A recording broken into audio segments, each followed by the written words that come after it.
Little Rain Osho. Today I'm gonna ask my dad some questions about love and kindness.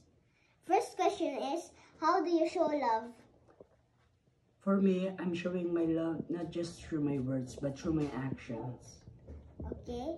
Second question is, what fun things do you do together to feel happy and close? To feel happy and close, you must be bond with each other. So we play in our free time, like going to the park, going to the street, playing together, and everything. Third question is, how do you teach us to be kind and loving? To be kind and loving, I must show it not just through words. Like tell them, no, it's not, it's a big no. You must show them through your actions so that you will follow your actions, not just your words. Last question is, what can families do to make their home full of love and care? Nice question.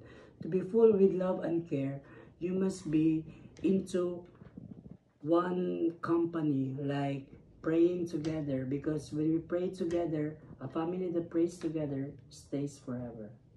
That's all for today. Thank you.